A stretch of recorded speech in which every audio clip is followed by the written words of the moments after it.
मित्रों, आज भारत के महान सपूत तमिलनाडु के ही लाल जेसी कुमारप्पा की वाली कोई सरकार है तो तमिलनाडु में डीएमके सरकार है। तमिलनाडु के अंदर तमिलनाडु के माताओं बहनों की कोई सुरक्षा की गारंटी नहीं है। मित्रों, तमिलनाडु सरकार का एकमात्र उद्देश्य है स्टालिन जी के बेटे उदयनिधि को मुख्यमंत्री बनाना। मैं आज तमिलनाडु की जनता को कहने आया हूं, तमिलनाडु के अंदर अब ये परिवार की राजनीति को समाप्त करने का समय आ गया है। पहले करुणानिधि जी, फिर स्टालिन जी और अब उदयनिधि। स्टालिन बाबू, आपका ये स्वप्न पूरा नहीं होने वाला है। मित्रों, इस बार दीवार पर लिखा हुआ मैं पढ़ पाता हूं कि अप्रैल 2026 में तमिलनाडु में एनडीए सरकार बनने जा रही है। एआईएडीएमके और भारतीय जनता पार्टी का अलायंस नेशनल अलायंस है। हम 1998 में साथ में चुनाव लड़े, हम 2019 लोकसभा चुनाव भी साथ में लड़े, हम 2021 का चुनाव भी साथ में लड़े, हम 24 का चुनाव अलग लड़े, मगर 24 में बीजेपी और एआईएडीएमके के वोट का टोटल करते हैं तो 36 सीटों पर एनडीए का विजय होता है। मित्रों, एक अपप्रचार स्टालिन जी की पार्टी ने चलाया है कि एनडीए तमिल भाषा का विरोध कर रही। मैं आज तमिलनाडु की जनता को बताना चाहता हूं कि आईएएस आईपीएस के एग्जामिनेशन में सबसे पहले तमिल भाषा में एग्जाम लेने की शुरुआत नरेंद्र मोदी जी ने कराई। तमिलनाडु के रेलवे स्टेशनों पर तमिल भाषा में घोषणा करने का काम भी नरेंद्र मोदी जी ने करवाया। बनारस हिंदू विश्वविद्यालय में तमिल पढ़ने के लिए सुब्रमण्यम भारती चेयर की शुरुआत नरेंद्र मोदी जी ने की। महान ग्रंथ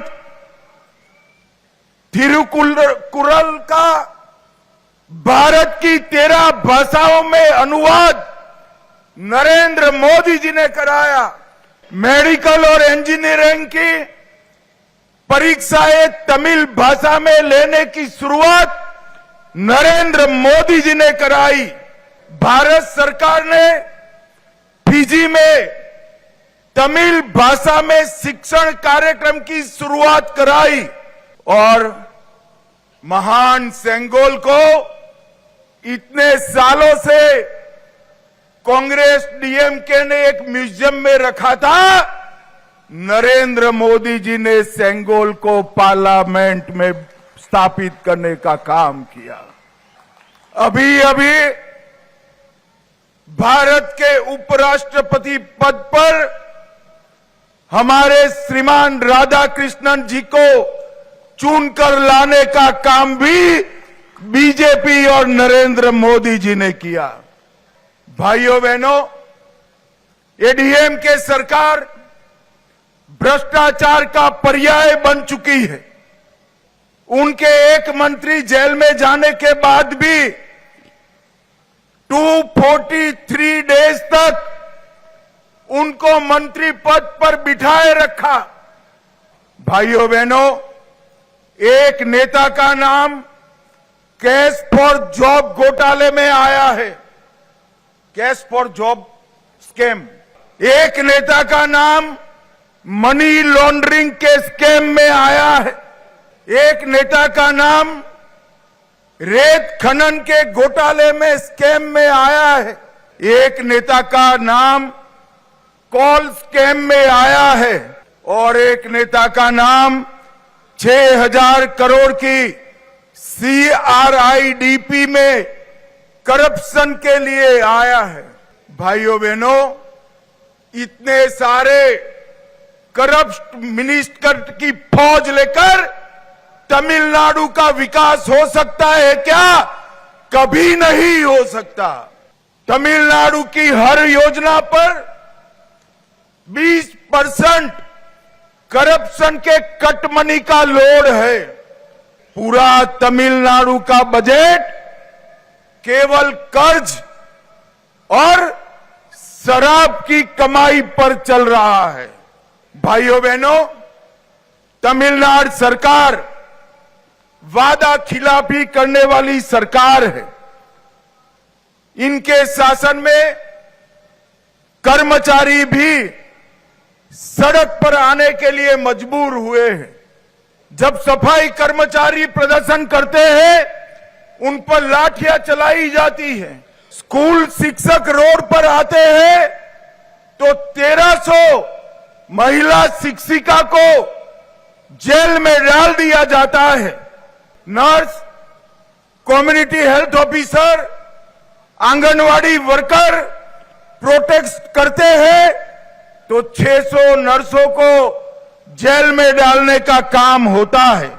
किसानों को भी धोखा देने का काम तमिलनाडु सरकार ने किया है। डीएमके सरकार ने तमिलनाडु को डंपिंग ग्राउंड बनाया है। दूसरे राज्यों का खतरनाक बायोमेडिकल कचरा तमिलनाडु की पवित्र नदियों में डाला जा रहा है। और भाइयों बहनों,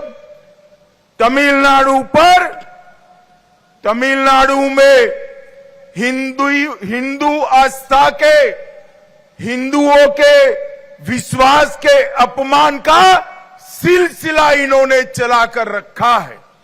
तमिलनाडु में अयोध्या राम मंदिर भूमि पूजन के वक्त अघोषित कर्फ्यू लगाया जाता है। उनके वरिष्ठ नेता सनातन धर्म को डेंगू और मलेरिया बताते हैं। हिंदुओं के प्रोसेशन पर स्टे लगा दिया जाता है। हिंदुओं के मूर्ति विसर्जन पर भी स्टे लगाने का काम डीएमके सरकार करती है।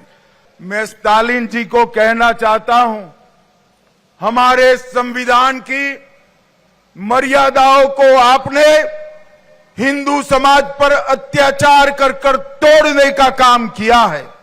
भाइयों बहनों, मोदी जी की सरकार ने तमिलनाडु में कई बड़े बड़े इंफ्रास्ट्रक्चर प्रोजेक्ट दिए हैं।